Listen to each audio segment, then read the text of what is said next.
And now we introduce a new legal segment by Jersey-based lawyer Abisha Parikh. Each week she'll share valuable insights on the immigration process. Today's topic, what's the difference between a fiancé visa and a spousal visa?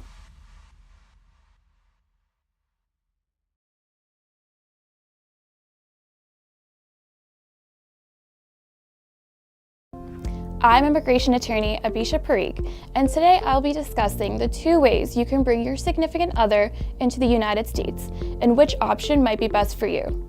You may have heard about the fiancé and spousal visas, but may not be sure which option would be best for your situation. Well, if you're not yet married, you might want to put some thought into both options before making wedding arrangements.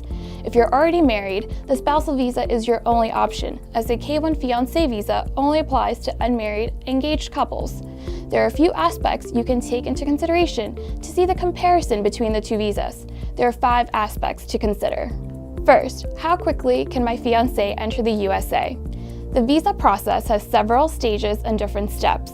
The fiancé visa is generally several weeks faster from the time of the application is filed to the time the visa is issued than the spousal visa.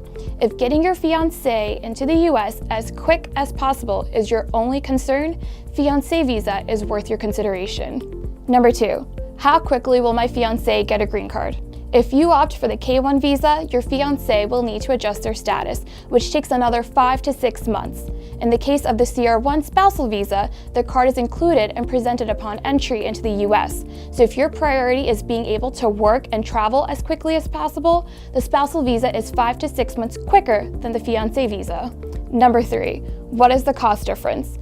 The cost of the CR1 spousal visa is several hundred to $1,000 more initially. You have to remember the K-1 visa doesn't include the green card, so if you adjust the cost of that, the CR1 is more affordable in the big picture. Adjusting your status is going to cost over $1,000. Number 4, which one is more likely to be approved?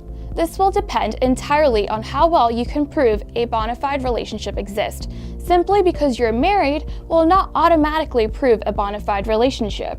Number 5, which way is easier in terms of getting married? Under the fiancé visa, you would have to wait until your fiancé has been approved the K-1 visa and arrives into the US.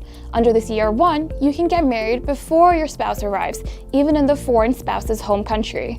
It is important to take these matters into consideration before you apply for your fiancé or spouse.